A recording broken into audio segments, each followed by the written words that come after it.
noite, mais o Papel da Política, hoje com um amigo, o publicitário, o produtor de eventos, Carlos Becciati. Bem-vindo, Carlos Becciati. Mal, um prazer imenso estar aqui com você, cara. A gente já tinha falado sobre podcast. Eu acredito que esse formato que você montou, cara, sensacional.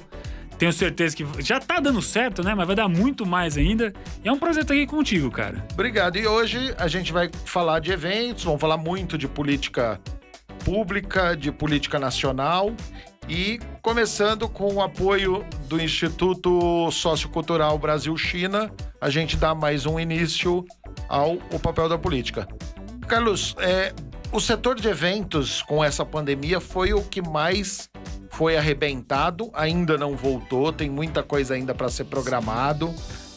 Os torcedores ainda não voltaram para o estádio, as feiras gastronômicas, que é o seu carro-chefe. Aliás, você tem a feira gastronômica que eu mais gostei de ir, foi a de do Los Muertos, que teve ali no Memorial da América Latina. Foi. Fiquei encantado com aquilo.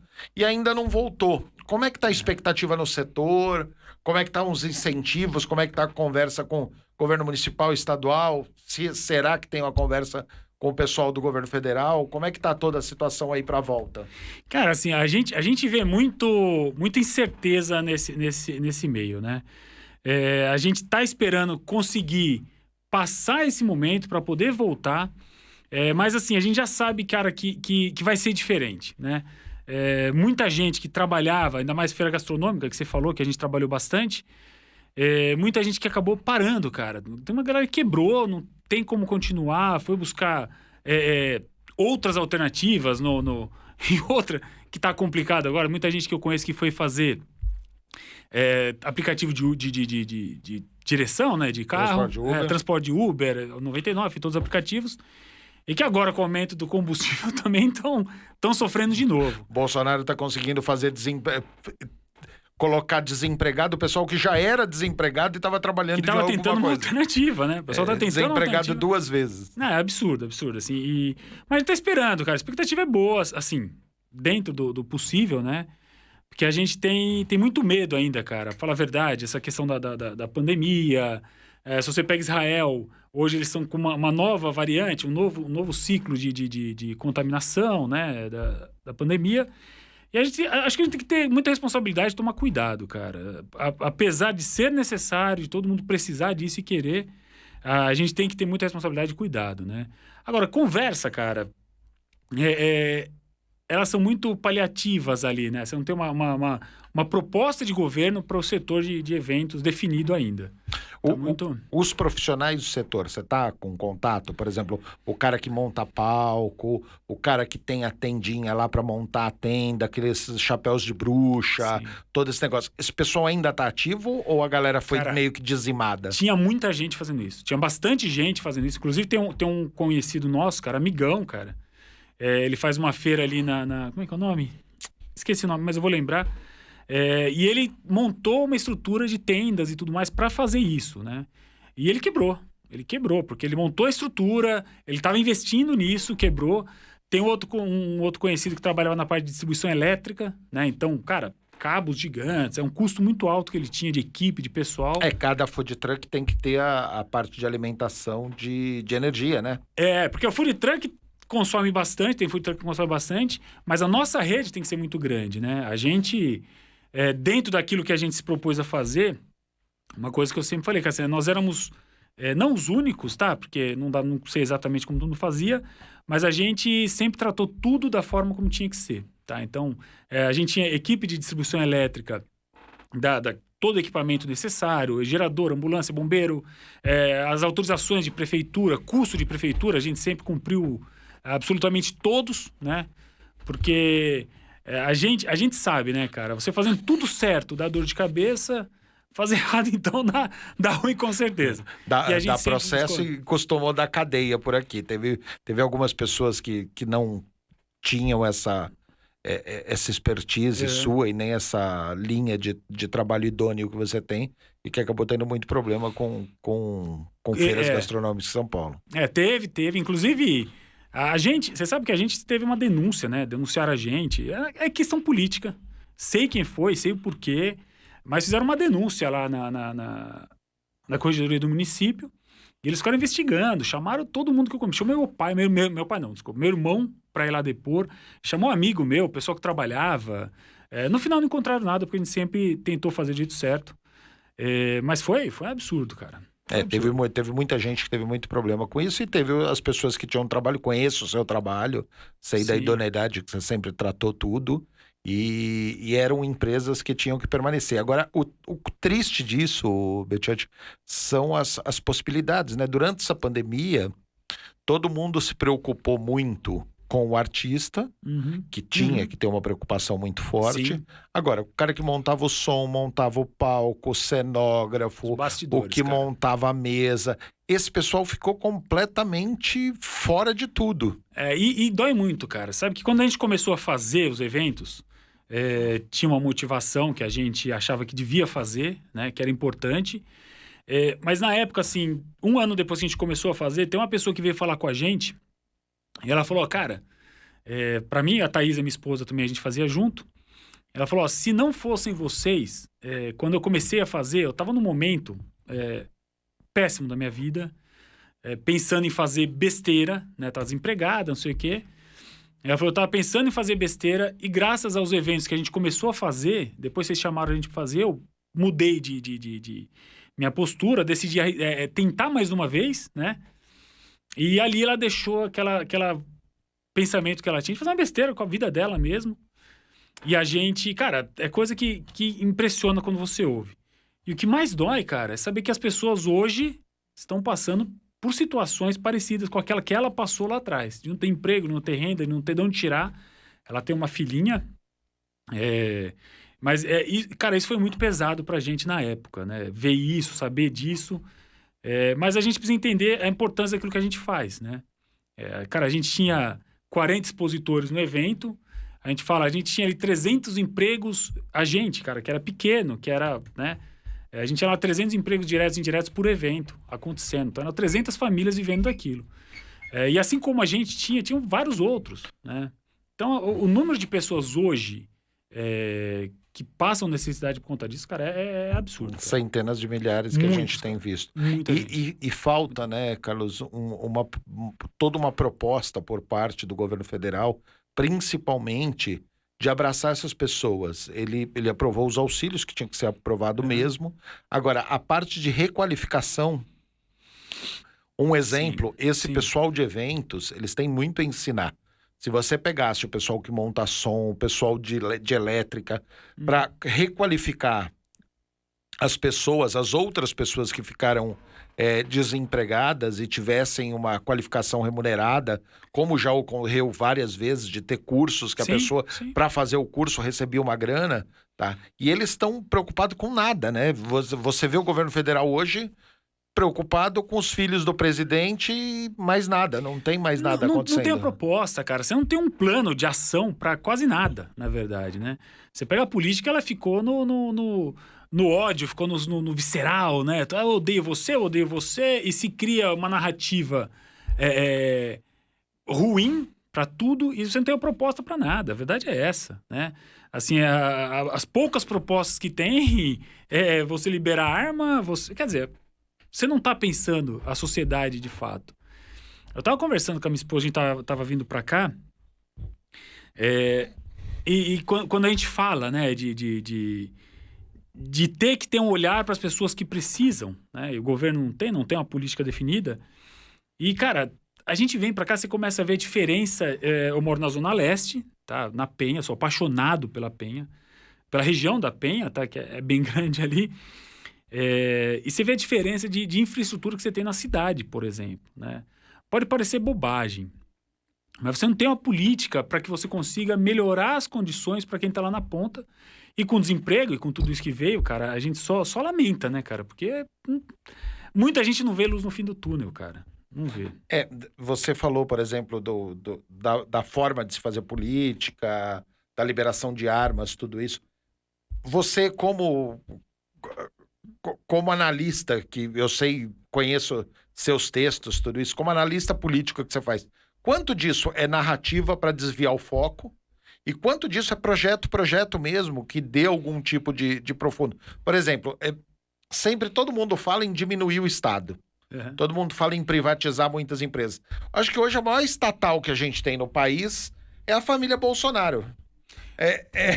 É uma coisa que o que eles consomem de dinheiro público e o que eles conversam com as pessoas que transitam no meio público é um negócio maluco. Você não tem acompanhado? Cara, eu acho assim que a forma como eles colocam a narrativa é que as pessoas precisam passar a ter mais cuidado para entender. Se leva tudo pro lado visceral, tudo de uma forma muito coração e não para pensar o que você falou, né? Muitas das coisas que eles fazem, e é esse negócio de ficar esticando a corda, de manter a atenção permanente, é para desviar a atenção.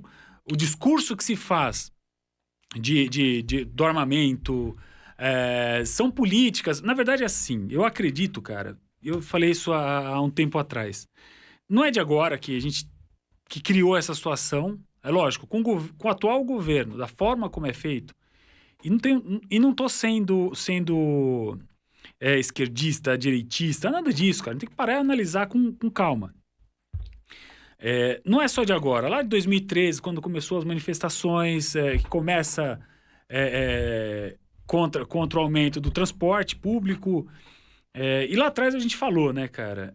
O grande problema desse movimento, que era legítimo, ele começa com um movimento realmente popular, as pessoas insatisfeitas com aquilo, e movimento de estudante, você começa a crescer, só que lá atrás não tinha uma direção. Então a pauta ela virou tudo, né? Não sei se você lembra disso, eu falava, o que vocês querem? Não, a gente quer tudo, né? A gente quer que acabe com o que tá aí, né? E você desvirtua um pouco. Na época, eu vi muito a esquerda tentando direcionar o movimento, né? E tomando porrada. O movimento saiu da esquerda, Betiati. O que eu acompanhei nas manifestações de 2013 foram manifestações de pessoas que eram contrárias a quem tinha sido... Vamos mais direto no negócio. Uhum. No município de São Paulo, tinha petista que era contrário ao Haddad, que começou a inventar essas manifestações. E no governo federal, tinha petista que era contrário a Dilma e que começou a bater nesse tipo de manifestação para poder verificar. Teve aquela ruptura de um pessoal que se aproximou mais com a Dilma, principalmente quando ela decidiu sair candidata à reeleição em 2014 e o Lula não voltou. O Lula deixou ela ir para o segundo mandato, sabendo que o país estava numa situação mais complicada. E o pessoal que queria o Lula resolveu bater para tentar dar uma desidratada na Dilma para ver se o Lula voltava a sair candidato. Esses bastidores que a gente acompanha muito de política, tá? É uma coisa que muito pouca gente vê. Tá? Aquelas manifestações que depois perderam o controle, não é que era manifestação dizia que queria tudo. Elas começaram com um grupo ligado ao Lula batendo para ver se a Dilma não sairia candidata em 2014 e eles assumiriam essa coisa. E um grupo também muito forte, tá? Com o primeiro ano do governo Haddad, que tentavam bater para desestabilizar para ver se o Lula segurava a Dilma e vinha candidato em 2014. Aí perdeu o pé. Aí você inventou esse monstro que foi o Bolsonaro. Você não tem essa leitura das manifestações de 2013? Cara, eu lembro de algumas coisas, e aí uma leitura... Não tá errado o que você falou, eu acho que tem muito disso, mas tem uma leitura que é o seguinte, cara. Lá atrás, tinha um movimento estudantil, sempre ligado à esquerda, historicamente, né? Não tem como a gente não tocar nisso. Mas o que eu vi ali atrás acontecer, cara, assim...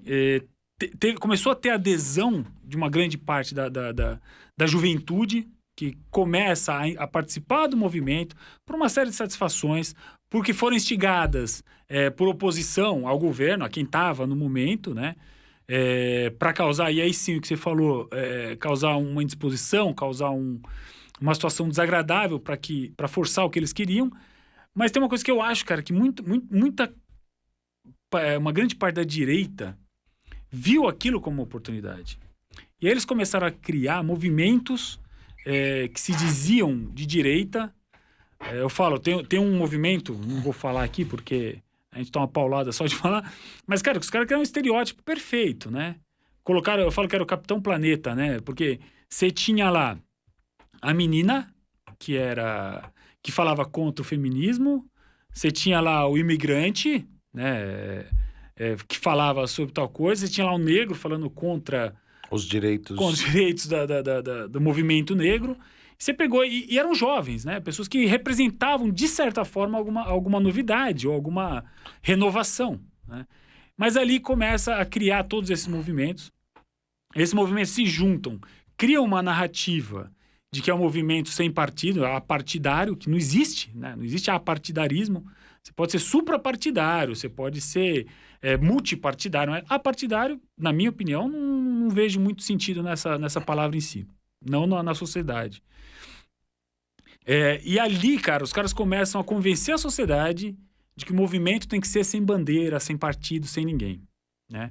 Ela é uma escalada, não é um retrato do momento em si, mas ele vai acontecendo. E uma coisa que eu acho, cara, assim, que a esquerda perdeu muito, porque a direita entendeu que não podia colocar a cara dizendo que eram eles que estavam fazendo, né? Alguns partidos, a gente sabe alguns, e a esquerda tentava direcionar ou protagonizar a luta, né? Ah, não, a luta contra o transporte público alto, não sei o quê. Só que naquele momento ela estava dando murro em ponta de faca. E quando surgiu as primeiras intervenções de Black Bloc em manifestação no país. Então, mas você começa a criar na sociedade, eu acho que ali começa um pouco desse antipetismo, anti-esquerda, né? Você começa a bater muito de frente, porque não, eu quero usar camisa tal, eu quero usar bandeira, que é legítimo pela história de luta desses grupos, né, todos, e que são importantes na história do país, mas eles começam a bater de frente, começam a ganhar antipatia na sociedade. E aí você vai dando força para aquele discurso anti-esquerda, anti-PT, anti-comunismo, que ele cresça cada vez mais, né? Cara, a gente tem uma sociedade com mais de 50% da população que é ou analfabeta funcional, né? Quando a gente para pensar, se você vai ler um texto qualquer, o analfabeto não lê, o analfabeto funcional tem dificuldade de entender, né? São pessoas que merecem todo respeito, mas, cara, é muito mais difícil para a pessoa entender tudo o que está acontecendo e conseguir analisar o que está sendo empurrado de forma correta e de forma errada para ele. E aí os caras começam a aceitar esse tipo de argumentação. Entende? E além do analfabeto funcional e do analfabeto, que não consegue ler, você tem também as pessoas que faltam um mínimo de raciocínio lógico para entender a fundo do que está acontecendo ali. Sim. Tá? Hoje, por exemplo, as manifestações agora, o programa é gravado, vai depois das manifestações, mas nós estamos gravando aqui na semana anterior à manifestação. Hoje é sexta-feira, terça-feira vai ter a manifestação de 7 de setembro. Eu brinquei hoje que eu tenho um amigo meu que faz 200 anos que não sabe para que serve o 7 de setembro e vai descobriu esse ano que é do quê. Tá, quando fui subprefeito, eu brincava. Todo 7 de setembro eu recebia aquelas credenciais para ir no desfile. E aí eu colocava sempre na minha rede social assim, falava, todos meus amigos vivem me pedindo ingresso de Fórmula 1, de carnaval, de tudo quanto é evento que tem na cidade. Eu tenho credencial para ir no desfile de 7 de setembro no AMB. Alguém tá se habilitando a dar uma passada, a ir lá de terno e gravata para poder ver como é que funcionar o 7 de setembro? Nunca. Ninguém me pediu os ingressos. Camarote do prefeito. Camarote do prefeito, ninguém... No 7 de setembro, ninguém queria. No carnaval, todo mundo. E aí, eu tenho muita gente que eu conheço que nunca soube dos... 2021 foi 1822, vai fazer 200 anos da independência e ninguém descobriu para que servia até esse ano das manifestações. O que você tá achando do perfil e do que pode acontecer nessas manifestações de terça? Cara, assim, o grande lance que eu tava falando comigo... Ou do que aconteceu na manifestação de terça, aí a gente depois passa e vê se a gente previu alguma coisa certa. Eu tava vindo pra cá e pensei, cara, a gente vai falar e a gente corre o risco de queimar a língua absurdo, né? Porque a pessoa que tá assistindo isso aqui agora já passou a manifestação. Mas eu falava com um amigo meu, cara, uma coisa que eu acho que que a gente tem que parar pra pensar. Criaram uma narrativa, e aí eles usam muito isso, né? não, a gente vai brigar pelo fim da imposição do STF sobre as coisas, sobre os outros poderes. E existe, cara, nesse argumento, uma lógica, né, que não é completamente errada. O STF tem atuado de forma política muitas vezes. Isso realmente precisa ser repensado. Você repensar como você coloca o ministro do STF, quanto tempo ele pode ficar, vitalicidade, vários pontos que têm que ser repensados. Mas eles pegam essa narrativa e colocam para começar a dar um ar de legalidade àquilo que eles estão fazendo, de que o argumento é bom. Mas no final, esse movimento é para defender, para legitimar, para fortalecer o argumento dos caras contra a democracia, né? E eu tava falando, cara, se fosse para ir contra, a favor da democracia no dia 7 de setembro, que deveria, eu iria. Se fosse pra gente repensar, fazer uma manifestação para repensar a forma como você coloca o cara no STF, quanto tempo ele pode ficar, né? Qual o prazo que ele tem para trabalhar, porque eles pegam um processo, fica 6 anos com um processo parado. Essa semana, semana passada, não lembro exatamente, mas caducou o tempo de um processo que estava lá e o cara foi inocentado, um político conhecido. O cara que foi inocentado, ele não foi julgado, né? E os caras sentem isso, quer dizer, tem muita coisa que mudar. Mas o 7 de setembro, cara, as manifestações do 7 de setembro, que eu sei que você gosta de teoria da conspiração, eu tava conversando hoje. Cara, o 7 de setembro, na verdade, é um movimento totalmente distorcido. Vai todo mundo lá com a camisa da seleção, com bandeira pra sapatênis e camisa da seleção. Pra tentar, imaginando que estão lutando em favor do país, em favor da democracia, qualquer coisa desse tipo. E não é, né? O fato é esse. Mas chega a ser cômico. Mas da teoria da conspiração, cara, eu tava conversando outro dia. Você lembra do Rio Centro, né? Rio Centro. Muita gente não sabe do que a gente tá falando. Só para ser rápido, lá durante a ditadura militar. Durante a ditadura militar, os caras, alguns militares, não é todos os militares, mas alguns militares queriam fazer um atentado no Rio Centro, onde estava tendo um evento grande. Era uma manifestação contra, uma manifestação grande. Pelas diretas, pela democracia. Grupo pequeno de militares tentou fazer um atentado para que parecesse que as pessoas que estavam falando pela democracia eram terroristas. Responsáveis, na verdade, eles colocaram uma bomba. Fizeram errado, né? Jogaram uma bomba na estação de energia elétrica. E iam estourar a bomba também no Rio Centro. Você vê, os caras arquitetaram de forma bem, bem perversa, né? Porque você imagina aquele monte de gente, muita gente no Rio Centro. E eles iam estourar uma bomba dentro do Rio Centro, sem luz, quer dizer, você causa um pânico muito maior, muito mais morte, muito mais vítima. Mas o que eu quero dizer é o seguinte, o modus operandi disso, né? Eu não sei, acho que você acha que não concorda com essa ideia, mas, cara, eu não duvido, não tô dizendo que vai acontecer, mas eu não duvido que amanhã, daqui uns dias, a gente veja alguma coisa complexa. Por quê? Se no dia 7 de setembro a gente tiver algum tipo de problema nesse sentido e jogarem a culpa na oposição àquelas pessoas, né? Volto a falar.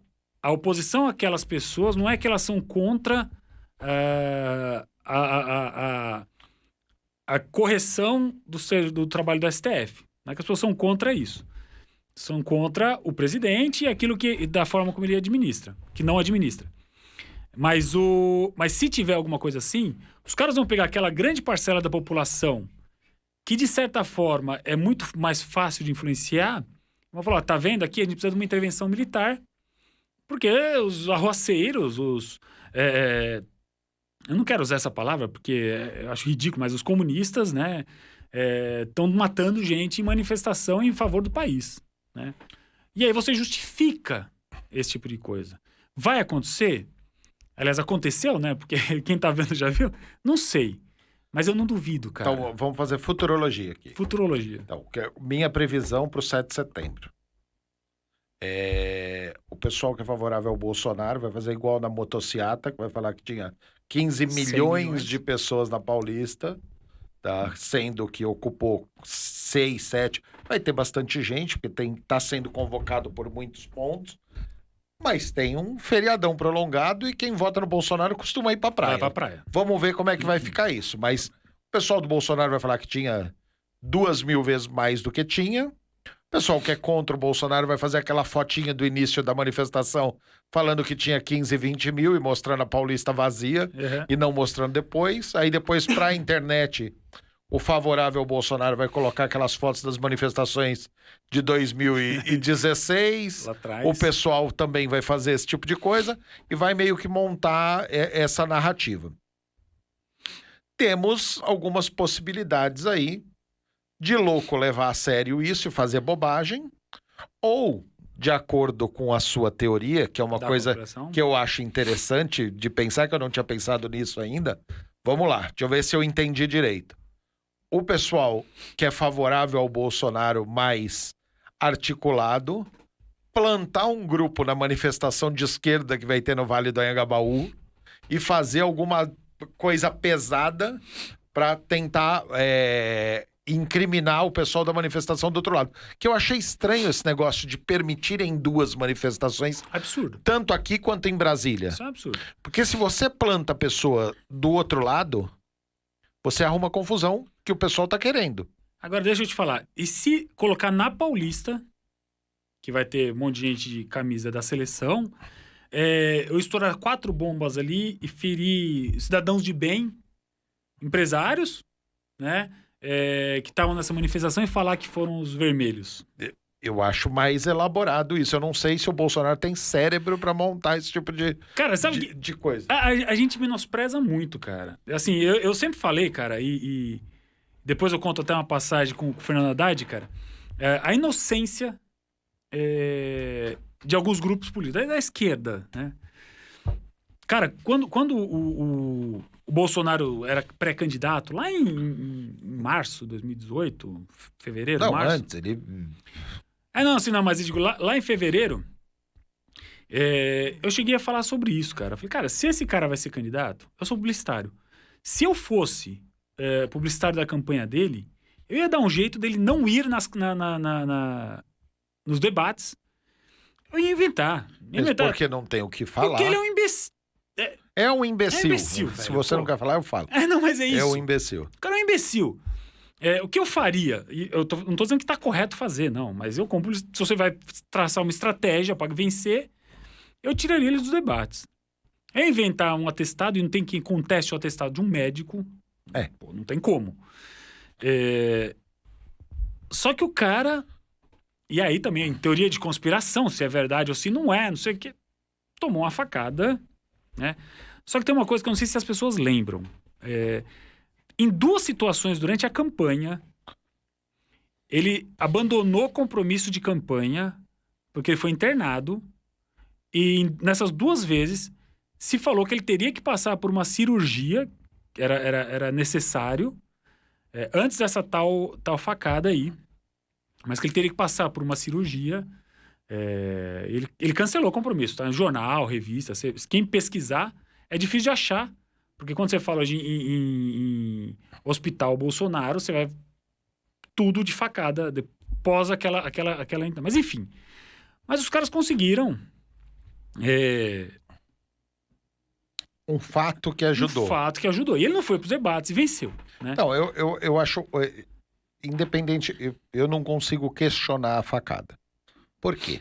Porque ele baixou num hospital... Eu não consigo duvidar, cara. Então, é que eu acho que é o seguinte. Ele baixou num hospital que as pessoas que receberam e fizeram a cirurgia têm muita coisa na vida para expor. Eu não acredito que o médico, que o centro cirúrgico do Einstein, tudo isso pudesse esconder esse tipo de coisa correndo Ele não foi risco. operado no Einstein. Agora, ele chegou no Einstein. Não, ele chegou no Einstein. Ele foi para Santa Casa, lá em Minas. Então, mas mesmo assim, eu acho que tem outras pessoas. Quando tem muita gente envolvida, tem muita possibilidade da merda. Agora, que ele procurou, ele saía no meio do povo carregado, sem colete, sem segurança. Cara, você Ele acha mesmo caía. que ninguém sabe quem que pagou o Adélio, cara? Sei. Quem paga a defesa do Adélio? Então- Vamos lá, cara, nós temos um governo. Assim, eu tenho um governo que tem a Polícia Federal, a ABIN, todos os serviços de inteligência, de fiscalização, de investigação, os melhores do país, na mão do cara. Não saber quem fez, Então, eu duvido. Assim, pode não falar, pode ter então, um motivo. eu acho que o problema não é quem paga o Adélio. Quem paga A defesa do Adélio. Não. Quem paga a defesa da Suzane Richthofen é um advogado que tá querendo muita mídia para poder fazer seu escritório bombar. Mesma coisa da Suzane Richthofen, do Adélio, do louco que metralhou a galera no Shopping Morumbi. Eu acho que advogado vive meio disso. E tem grandes escritórios que adoram a merda nacional Pra ganhar projeção. para ganhar projeção. Então, isso eu não consigo discutir. Tem muito amigo meu e tem muita gente que eu conheço que questiona o raio da facada. Agora, que ele abriu o peito para Sim, se acontecer, aconteceu, tá muito claro. Ele saiu no meio da galera e dane-se. É igual agora. Não, e eu também, pelo amor de Deus, cara, a gente tá falando aqui, eu não quero que achem que eu sou da teoria da conspiração. Só tô falando que existe essa Não, mas tese. existem várias teorias da conspiração. Essa nesse tipo de teoria, coisa. e aí quando você começa a pensar, realmente. Hoje, por exemplo, A teve gente precisa de algumas perguntas, de respostas, né? Hoje mesmo, teve, em termos da teoria da conspiração, hoje, no UOL, em todos os jornais, tem uma entrevista do cara lá que afirmou que era funcionário fantasma do gabinete Sim. do Bolsonaro, que devolvia 80% Sim. do salário para a ex-mulher do Bolsonaro, e ele deu uma entrevista. Eu li a entrevista no UOL antes da gente começar, tá? E outra teoria, ele deu a entrevista dizendo que a tal da Ana Cristina era quem recolhia todo o dinheiro de tomar dinheiro de funcionário de todos os gabinetes. E aí ela começou a se envolver com segurança, que era um bombeiro, eu não lembro do nome que soltou, mas está hoje em todos os negócios, é só buscar. Ela era amante do bombeiro, colocava um chifre no presidente, e quando foi descoberto isso, o Flávio e o Carlos, que um era vereador e o outro era deputado estadual, exigiram que tirasse o esquema da rachadinha da mão da Ana Cristina, que era ex-esposa do Bolsonaro. Ela bateu na mesa, gritou, passou a mão no Jair Renan e viajou com ele para a Europa e não queria devolver ele, simulou tudo isso é verdade. Simulou um roubo de um cofre do Banco do Brasil que ela tinha com joia, com dólar, com dinheiro, e é o que o cara disse, o tal do funcionário, o tal do Marcelo lá disse, que ela simulou esse negócio, e esse caso teve mesmo, saiu em todos os jornais, aí fizeram um acordo com o Bolsonaro, e trouxeram ela voltou com o Jair Renan aqui para o país e acabaram se acertando. Agora, tem várias teorias em cima disso. Que existia um problema de peculato no gabinete do Bolsonaro e dos filhos, sempre teve. Sim. Que ele ficou 30 anos como parlamentar e nunca fez porra nenhuma e sempre foi um inútil como parlamentar, é notório. Fato. Tá? Quando ele questiona lá os irmãos lá aquele deputado de Brasília que morava em Miami, e que ele questiona o cara, porque Outra figura, né? o cara teve na casa dele apresentando uma denúncia, tá? E aí ele olha e fala, pô, mas como é que eu ia saber que ia gravar? Quando ele foi recebido por Sarney, Fernando Henrique, Lula, Dilma, Michel Temer, o Bolsonaro nunca foi recebido sozinho na casa de nenhum presidente da República. Ele era baixo clero completamente baixo clero. Igual esse deputado de Brasília, que ele recebe todo mundo agora, porque ele é ruim. Então, quando tem todas essas possibilidades, cara, é aquilo. Ele não enganou ninguém, né? Ele não enganou ninguém. Eu acho que todas as possibilidades, as pessoas questionam facada, questionam corrupção, questionam um monte de coisa, mas ninguém se enganou com o Bolsonaro. Eu acho que a grande parte da população sim, cara. Sabe por quê? Eu não tô dizendo que ele tenha feito qualquer coisa, porque não fez. A gente sabe que o modo, a forma de trabalhar, o modus operandi nunca foi do mais admirável, né? Pelo contrário. Mas lá atrás, cara, a gente tinha, de 2013, 14, 15, aquele que se manteve, a população queria mudança. Era isso, né? E quem era candidato naquele ano? Quem representava a mudança? Não sei se você quer boa mudança ou mudança ruim, mas você pegava... Cabo Daciolo, talvez. Mas ele não, talvez ele ganhasse. É que ele não começou a se projetar 4 anos antes, né? Quem mais você tinha? Você tinha o PT, você tinha o Haddad, que era do grupo que estava sendo do partido mais odiado naquele momento. Você tinha o Meirelles, que foi ministro, que é político. Era o candidato do Michel Temer. Quem mais você tinha? Que era o melhor de todos os candidatos, se fosse analisar ponto a ponto, e o que a população queria era alguém de direita, tradicional, que resolvia os problemas do país com relação à moeda que estava fraca. Gastou dinheiro absurdo do próprio bolso. Não, é bilionário, não ia precisar roubar. Nunca teve um escândalo de corrupção em lugar nenhum que passou, honesto, tudo isso. Era o melhor quadro de todos. Sim. Não, você tinha, é o que eu falo pros meus amigos, cara. ou eu votava nele, ou era no... Cara, para. Você tinha cara que representava muito bem várias posições. Você tinha o Ciro, que tinha uma posição, você tinha que é candidato o Meirelles desde 1998. Você tinha o Meirelles, que tinha outra posição política correta. Eu não tô dizendo que eu goste de um ou não, cara, do outro, né? Mas cada um, dentro daquilo que ele se propõe, você tinha pessoas pra representar. Eu tô falando que ninguém representa. É um equívoco, né? Mas de todos, cara, o único que tinha aquele discurso de ser uma mudança, de ser uma renovação, de ser uma alteração, era o Bolsonaro, cara. Real, assim. Não é que ele ia fazer de verdade. Mas quem se colocava nessa posição, quem tinha projeção nacional, quem estava começando a crescer. E quando a esquerda começa a bater, aí que ele cresce mais ainda, né? Mas ele propunha mudança ou ele era um candidato meme? Cara, ele sabe conversar, cara. Deixa eu te falar, quando você fala... vamos falar do armamento, né? Se eu te falar, se o bandido pode ter arma, por que eu não posso? Cara, essa frase tem uma lógica absurda. Se você parar, pegar essa premissa e analisar, fala que é verdade. Se um cara pode, se o bandido pode, por que eu não posso? Né? É injusto comigo, pô. Eu sou um trabalhador, eu sou um homem, um cidadão de bem. Que é um termo... Esse é um bom argumento, porque eu não posso, porque eu sou um cidadão de bem. Não, então, mas se você parar pra pensar, isso tem lógica. E é fácil, isso cola. Agora, toda a conversa, tudo que você pensa, tudo que você debate, cara, você tem que pensar na premissa. Só que essa premissa é falsa. O bandido não pode ter arma. Entende? Então você acaba com toda essa argumentação. Só que daí o cara fica batendo nisso pro cidadão comum ali que não entende segurança pública, não entende política pública. Pra ele, faz sentido. Beleza, é verdade. O bandido pode, eu também tenho que poder pra defender minha família. Porque o bandido pode chegar armado e eu não posso, né? Então ele pega essa ao invés da pessoa poder ter um revólver, ele sugere que a pessoa tenha um fuzil. Um fuzil, né? Mas pra pensar, como é que você rebate essa argumentação? Cara, nós vamos ter que falar sobre segurança pública, sobre índice de morte de pessoas que reagem. Cara, tem uma série de coisas que eu vou ter que falar. E aí eu vou ter que falar com o cara por 1 hora.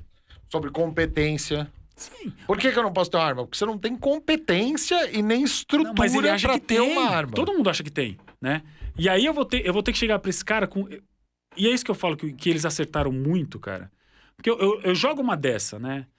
Se ele pode, porque eu não posso. E pra eu rebater isso, eu tenho que falar por 2, 3 horas. Explicar sociologia, um monte de coisa pro cara entender.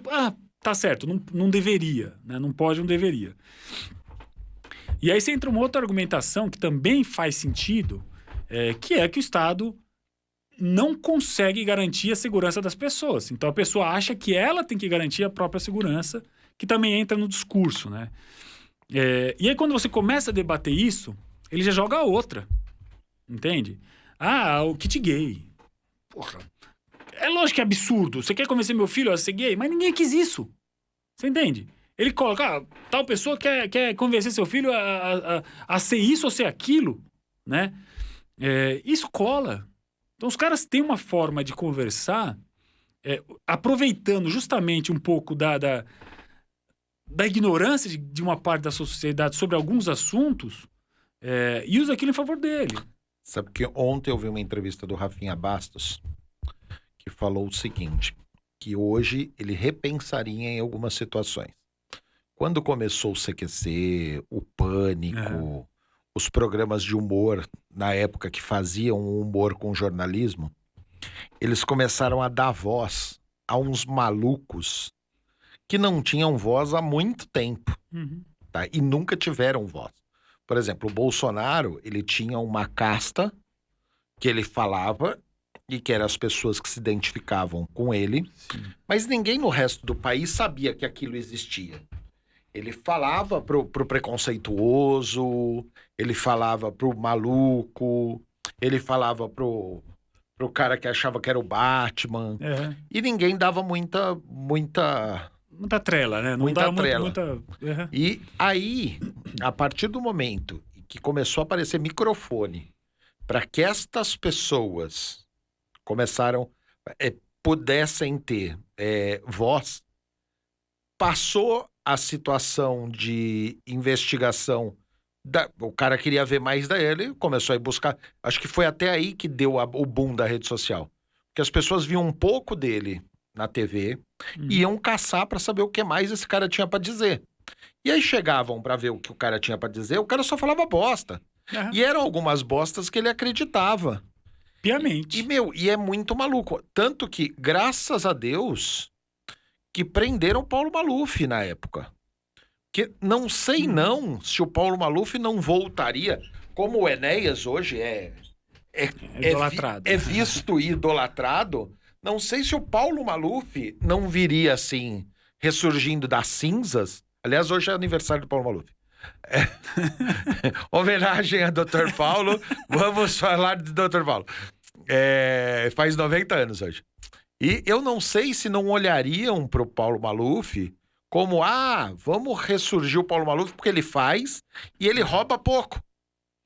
Porque perto de tudo que falaram, o Paulo Maluf era ladrão de galinha. Que é uma coisa ridícula. Graças a Deus que tá em prisão domiciliar e seguro. Agora, é muito maluco isso, cara. As pessoas começaram a dar voz para algumas pessoas e tem outros loucos, mas muito mais loucos que o Bolsonaro hoje, tá? Na rede. E como a TV não dá voz, eles estão seguros ali com um grupo pequeno. O QAnon lá dos Estados Unidos tem uns representantes aqui no país com essas teorias de conspiração malucas. Tem, cara, tem. Na verdade, uma coisa que você falou é interessante, né? Você falou do Rafinha. Na verdade, cara, eu acho que a gente vivia em bolhas, né, cara? Absurdas. E a internet estourou elas, né? Você começa a aparecer para mais pessoas, você começa a ver outra bolha e começa a ser influenciado por outra coisa de outra bolha. Porque a grande verdade é essa. Você colocava lá a grande massa da sociedade num espaço sem espaço de voz, de fala, não sei. Hoje tem vários termos, né, que o pessoal usa. Mas você pegava a pessoa e colocava num espaço sem poder falar, sem ser ouvido... E a nata do intelectual, dos partidos, todo mundo vivia num mundo à parte, né? Porque ele não tem acesso, né? Eu moro ali na Penha, cara. Você vai ali do lado de casa, cara, tem um lugar, uma comunidade, que não entra um carro de bombeiro ali, porque a passagem embaixo da trilha do trilho do trem, cara, não passa uma Kombi. A Kombi Na Lapa tem uma assim também. Cara, é um absurdo. E aquela trilha do trem segregando, né? Deixando o pessoal do lado de lá e ninguém do lado de cá vê. Então essas bolhas elas sempre existiram, né? E a internet ela estoura isso. E aí você começa a dar voz. Mas tem uma coisa que a internet também trouxe, cara. É você legitimar o achismo, né? Eu vi esses dias a Gabriela Prioli, ela tem post, enfim. Ela estava sendo entrevistada num lugar. Ela falou, cara, mas você não pode achar, você tem que ter informação, né? Você não pode vir aqui querer impor o que você acha se você não tem base daquilo que você está falando, né? E ela foi criticada, tentaram cancelar ela, uma baboseira. Porque o grande lance é esse. Lógico que todo mundo pode achar, mas tem que se embasar para achar. Você tem que saber o que você está falando, né? E o Bolsonaro, ele também traz, né, esse momento, não sei se é o Bolsonaro, esse momento da sociedade, da política, você acaba trazendo isso. Você sabe que a gente conversando, cara, qual foi o grande lance que aconteceu? E eles conseguiram fazer isso muito bem. Eu costumo falar que a gente tem um consciente coletivo. Consciente coletivo que todo mundo tem mais ou menos como o certo de se pensar, o certo de se fazer. E para você construir esse consciente coletivo, você demora muito tempo, né? São 30, 40 anos pra você falar, pô, a mulher não tem que ser escravizada, não tem que ser violentada. E para você mudar o consciente coletivo, grande massa das pessoas, demora muito tempo, né? E a gente estava mudando, era natural. Tanto, cara, que engraçado. Eu lembro que eu estava comendo um churrasquinho com um amigo meu há pouco tempo atrás, e a gente falando de política, eu falei, cara, você é neoliberal, né, cara? Seu pensamento é liberal, e tá tudo bem. Você pensa assim, você tá pensando, você tá me ofendendo, eu não sou nada disso. Porque na época, tinha um consciente coletivo que o neoliberal tá errado, né? E que o liberalismo tá errado. E quem pensa assim, que foi ali no começo do governo Lula, no meio do governo Lula, eu acho. E agora ele bate no peito e fala, não, eu sou liberal, né? Por que tem essa mudança? É porque o consciente coletivo era um.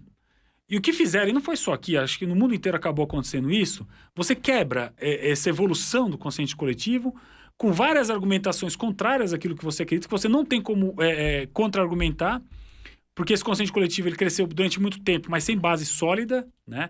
Então a pessoa ela achava que... eu vou dar um exemplo idiota, mas bater em mulher tá errado, mas não sabia por quê. É porque todo mundo falava isso, então ele acaba indo na onda, né? No consciente coletivo e não faz, e acha errado fazer. A partir do momento que você começa a bater, você fala, mas por que não pode? Né? E o cara não sabe responder o porquê não. Porque se bater na mãe dele, ele vai ficar puto. Não. Esse eu falei, é hipotético, mas é uma coisa simples até da gente responder. Mas tem muita coisa que não é, né? Mas por que não? E o cara não sabe como responder. E aí você volta para o momento de segurança que você tinha anterior, que em tese parecia mais seguro, né? E onde que é isso? Cara, quantas vezes eu fico falando, não... na época dos militares, as escolas não sei o quê, e que o bandido tomava porrada, que o bandido ia preso. No consciente coletivo, aquele momento era seguro, né? Então você volta a querer aquilo. Não que seja certo ou errado. Não, aí falta aquele negócio que eu te falei do raciocínio lógico. Na época da ditadura, era mais seguro. Vamos lá, alguns motivos. Era 1/3 da população que nós temos. Com certeza. 1/3 da população que nós temos num país do tamanho do nosso vive mesmo muito melhor do que tudo isso. As escolas eram melhores. Não. As pessoas que conseguiam entrar nas escolas eram melhores. Mas tinha uma evasão escolar de 70%, porque 70% das pessoas não conseguiam entrar na escola. Sim. Tanto que hoje o Paulo Freire ganha uma marca gigantesca no peito, como se ele tivesse acabado com a educação brasileira, quando, na verdade, o que acabou com a educação brasileira foi a progressão continuada. Você passava as pessoas porque não tinha vaga no primeiro ano primário, e você obrigava todo mundo a passar do primeiro ano primário para o segundo ano primário, depois ia para o terceiro ano, depois ia para o quarto ano, e assim cabia mais gente, como ninguém reprovava, a pessoa passava muitas vezes sem saber, dependendo da forma que o aluno vinha. E aí, esta progressão continuada acabou. Tinha muita gente de 14, 15 anos que não sabia escrever o nome no ensino médio, e o pessoal culpava o Paulo Freire em vez de culpar a forma política que o Estado implementou no país inteiro. Começou aqui em São Paulo e daqui começou a explodir em tudo quanto é lugar, e no país inteiro todo mundo passava por osmose para a próxima coisa. E aí você culpa outra pessoa, e você tem uma narrativa de culpa de outra pessoa. Então, todos essas avaliações cabem naquilo de enxergar, cara. O cara precisa saber avaliar, era bom para você. Você entendeu? Claro, pra bolha, né? Era bom pra você. Claro, pra você que começou, aqueles primeiros moradores que moravam em volta da Igreja da Penha, era sensacional, porque ele estava pertinho do centro, não tinha que pegar a Radial Leste toda destruída de manhã vindo do coisa, porque o pessoal de Itaquera, Guaianazes, que sempre existiu, tava roubado. O pessoal da Moca ainda era melhor do que o pessoal da Penha. Tá? Então, essa falta de enxergar o bolo todo e de não enxergar só aquele pedaço que tá na sua frente é muito maluco, Betiotti. Mas a gente não dá condições, cara. Assim, eu fico muito. Tomo muito cuidado quando a gente vai falar sobre isso. Porque se você fala, é esquerdista, cara. Mas não dá difícil. condição ou as pessoas estão loucas? Por exemplo, o maior bolsonarista que eu conheço tem nível superior, pós-graduação, mestrado e doutorado. Quantos assim você tem conhecimento? Vários. A pessoa tem informação. A pessoa tem um nível cultural grande. A pessoa tem um poder de raciocínio forte. Agora, pela primeira vez na história, você conseguiu usar a massa de manobra as pessoas que deveriam estar pensando. Mas você vai pelo ódio, né? Cara, não dá. Na boa, não dá hoje. Tá bom que há 2 anos atrás colou a ideia, mas não dá hoje pra você falar que... É difícil falar, mas que supostamente não tem a corrupção. O filho do cara comprou uma mansão de 10 milhões e declarou 6, né? Sei lá quanto vale aquela mansão. Isso Então, aqui. 10 é estimativa baixa. 10 10 pra estimativa cima, baixa. O outro filho foi morar numa mansão que custa 15 mil reais de aluguel e que foi comprado um mês antes. Apareceu um louco, absurdo. Comprou a mansão. É por isso que eu brinquei que a maior estatal hoje do país é a família Bolsonaro. Aí ele alugou, ele e a mãe alugaram. A mãe que ganha 6 mil e pouco num cargo dado por como assessora de uma deputada de Brasília, da base do cara.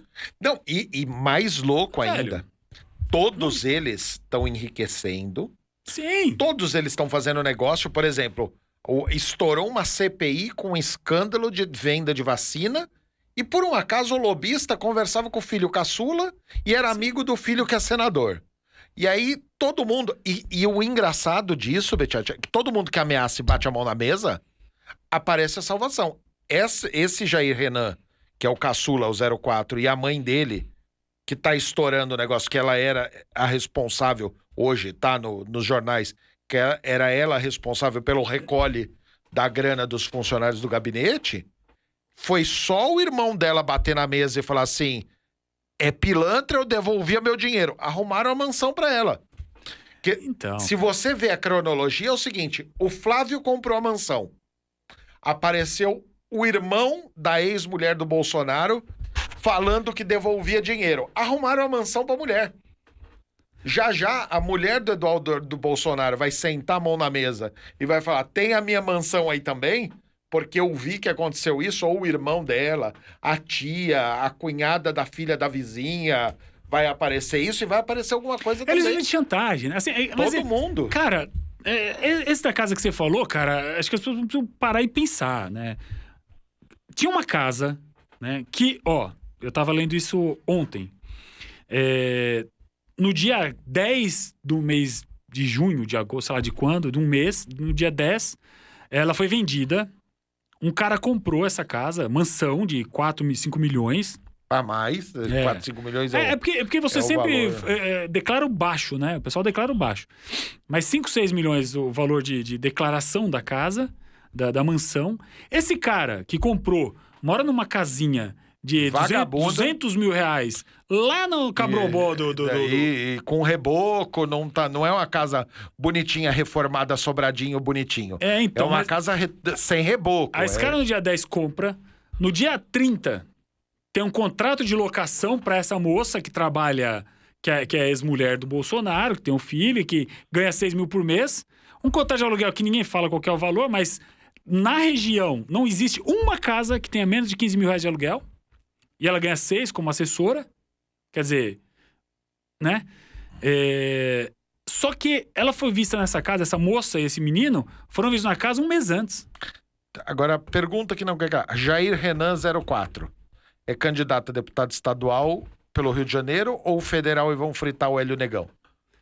Cara, eles fritam todo mundo, na verdade, né? Não, mas o Jair Renan é o próximo. Não, mas o Hélio Negão, cara, é um cara que pra fritar é 1 minuto. Ele não tem nenhum tipo de medo, de compostura pra ter mínimo de moral com todo mundo, né? Vai chutando, vai passando por cima. Eu acho um absurdo, cara. Eu acho um absurdo que a população ainda vote nisso, né? Você tem o pai, 3 filhos, 4º filho entrando pra Pai, política. filho, Espírito Santo. Cara, não tem. Tem não a tem. ex, que saiu candidato, que A era ex, vereadora. a e do que- açaí. Porra, todo mundo que tá com cara que... O Queiroz. O Queiroz. Cara, Queiroz. eu não duvido que seja candidato esse cara em algum momento aí, em Não, breve. todos. Mário Frias, Queiroz. Porque esse pessoal ou se elege ou tá preso, cara. Esse pessoal precisa se eleger. E só onde tem imunidade é deputado estadual e deputado federal. Mas como é que a gente tem coragem de votar nisso, cara? Como é que a sociedade ainda... Elegeu Vai o nessa. Alexandre Frota, filho. Tá todo mundo. Sim, é outro problema, cara. Outro Todo problema. mundo. O Tiririca é eleito há muito tempo em São Paulo. E o Tiririca teve um ano que bateu a mão na mesa e eu não sou mais candidato, eu não sou mais candidato, eu não sou mais candidato. Eu fiz uma publicação dizendo que era Eu mentira, lembro. que ele estava tentando tomar dinheiro do partido para voltar a sair candidato e que ele ia reverter aquilo assim que o partido chamasse ele para conversar. Sim. Porque como é que funciona? O fundo partidário, o fundo eleitoral, cada vez que o deputado federal e o senador tem um voto, vai uma grana pro partido. Antigamente era 45 reais por ano, né? Hoje era uma Por fortuna. voto. Aí, o Tiririca descobriu que ele tinha 1,5 milhão de votos e que isso era quase 100 milhões que ia pro partido dele, ele bateu a mão na mesa e falou, não, vocês estão ganhando nas minhas costas, Não eu é quero assim. também. É. Aí desistiu da candidatura, foram, chamaram, conversaram, Tiririca voltou a sair candidato. É esta conversa que as pessoas precisam parar para prestar atenção, cara. Cara, mas a política, a gente fala muito de político isso, político aquilo, mas eu não conheço, e se alguém conhecer me fala, um único vereador, um único deputado, um único senador que não entrou com voto. Não tem. A gente colocou eles lá. Todos. Como assim? Não, volta. Não, eu tô dizendo o seguinte, a gente fala que o político isso, político aquilo, mas todos eles entraram porque a gente votou, a Porque sociedade. alguém votou. Né? Nenhum deles entrou sem voto.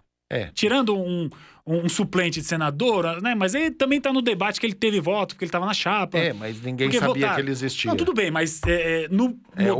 O vice, essas mas no coisas. modelo Eleitoral, ele tá lá. alguém votou naquela então, chapa. então ele tava lá.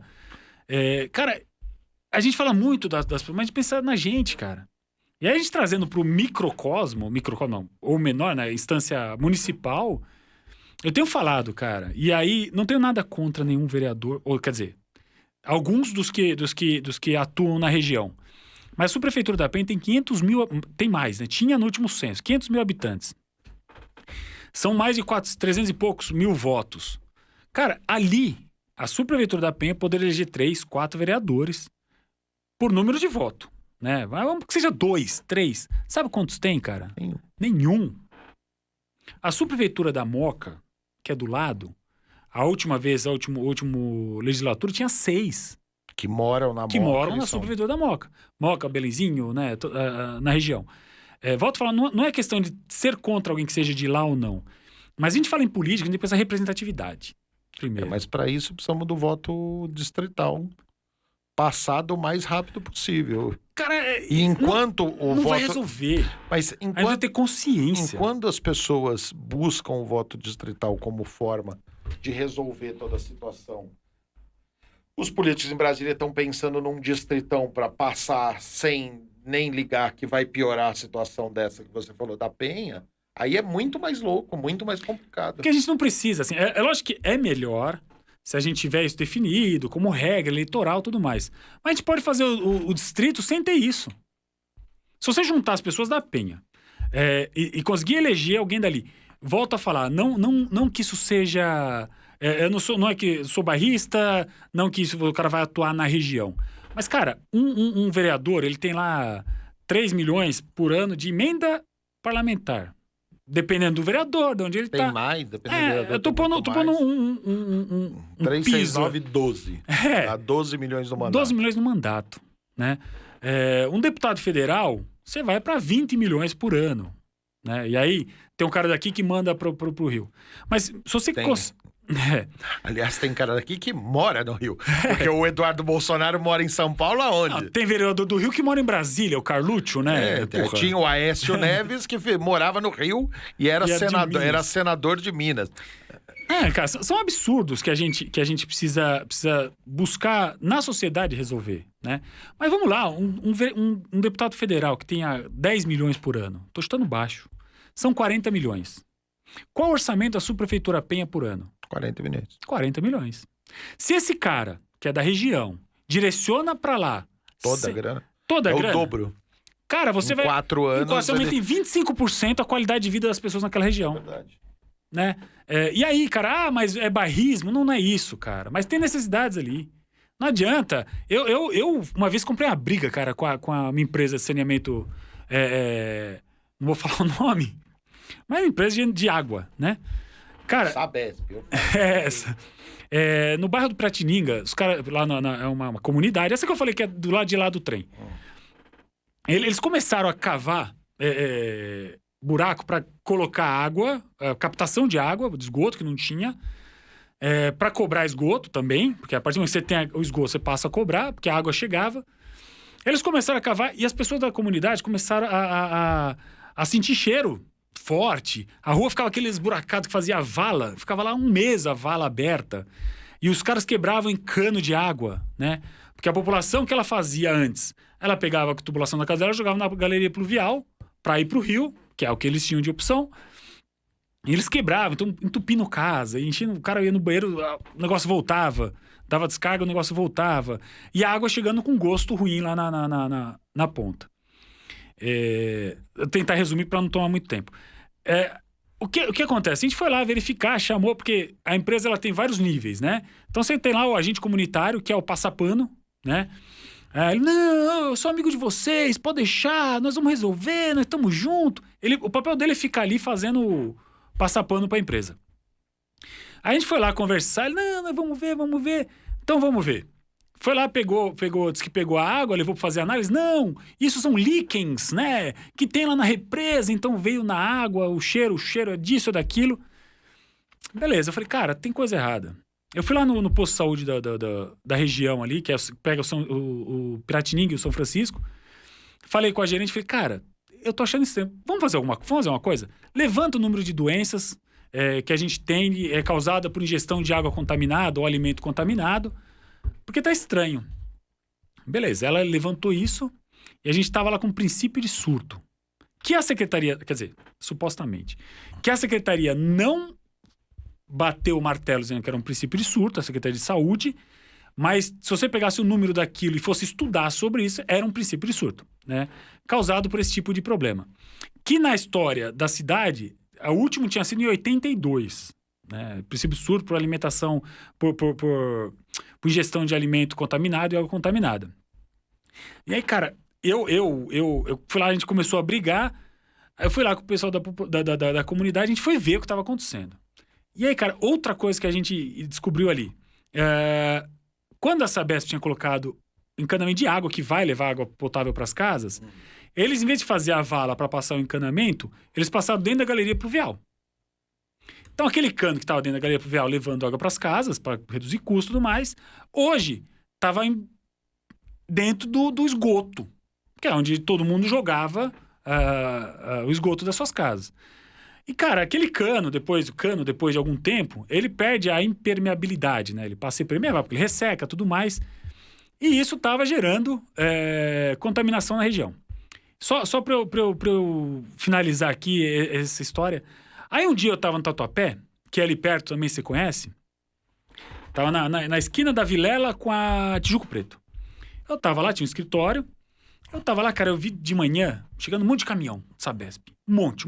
E quebraram umas 3 quadras de rua.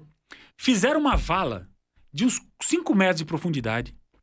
Trocaram toda a tubulação. E no final do dia tava asfaltado. Né? Só pra você entender... Descobriram que você tava certo. Cara, não, no Tatuapé. No Tatuapé eles fizeram isso. Esse caso era lá no Jardim Piratininga, lá na Penha. Então, mas era um ramo que pegava de uma ponta a outra, não? Não. O do Tatuapé foi que eu vi acontecendo. Aí eu chamei, aí eu fiquei pé da vida. Na época eu tava na subprefeitura, não tinha autonomia pra isso, mas a cabeça ficou maluca. Chamei o gerente da Sabesp, falei, cara, a gente tem que conversar, nós estamos com princípio de surto, tem que resolver, babá. Na subprefeitura eu fiz uma reunião com todos os gerentes da Sabesp, pessoal da comunidade, pessoal do posto de saúde, e comecei batendo, falei, eu não admito, cara, não aceito que lá no Tatuapé vocês façam uma obra de 4 quadras e no mesmo dia vocês fechem e entreguem tudo pronto, e lá no Piratininga, cara, que é uma comunidade, demora meses, né? Enfim, a gente brigou. Fizemos uma próxima reunião, vieram os diretores, porque estavam os gerentes de cada departamento, veio o diretor de contrato, veio não sei o que, veio o cara da empreiteira. E a gente bateu. Resumindo, no final, a gente conseguiu ali... Eles mudaram o método construtivo para não destrutivo, né? Então, que era o tatuzinho para fazer encanamento, refizeram toda a galeria de água que chegava, fecharam vala, não sei o quê. Mas o grande lance, cara, é que assim, a Subprefeitura da Penha, onde fica o Jardim Piratininga, não tem nenhum vereador. A Subprefeitura da Moca tem 6. Um monte. Aí Tatuapé resolve. O Tatuapé é da Subprefeitura da Moca. Então, quer dizer, as pessoas precisam entender que isso tem diferença, cara. Tem diferença. Ali a pressão que se faz é muito maior porque o cara é de lá. Entende? Você não vai permitir que na Moca, quem é da região sabe, no Tatuapé, você fica uma vala aberta daquela 10 dias. Verdade. Que enche de água com a chuva e entre fezes na casa das pessoas, né? Então a gente precisa primeiro entender. Não adianta a gente esperar que venha de cima. Não existe. No mundo... Procurei estudar bastante. Não conheço nenhum país no mundo em que tenham eleito um presidente super honesto e a população ficou honesta porque ele foi eleito. É verdade. A população muda e aí você muda o que tá em cima. Muda o que tá em cima. Porque não tem jeito, cara. Não tem outro caminho. Bom, entendeu? Queria te agradecer pela presença, tá? Falar aqui, puta papo legal, gostei.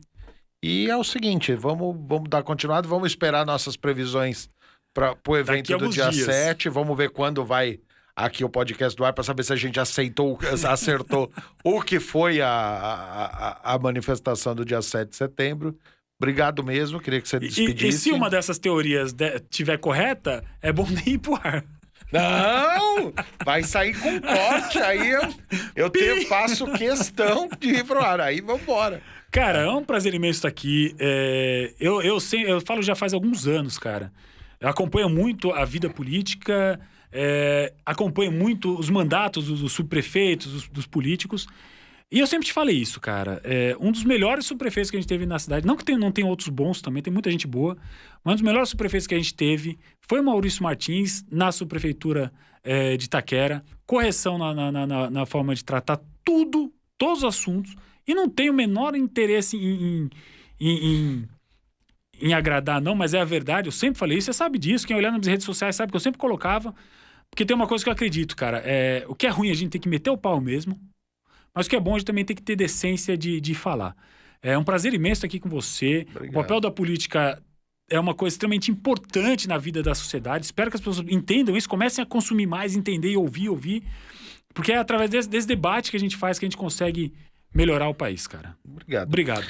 E com o apoio do Instituto Sociocultural Brasil-China, a gente está encerrando mais um Papel da Política e vamos ficar esperto do que foi, hoje é o que vai ser, mas o que foi as nossas manifestações de 7 de setembro. Tá bom? Obrigado para todo mundo, boa noite. Valeu.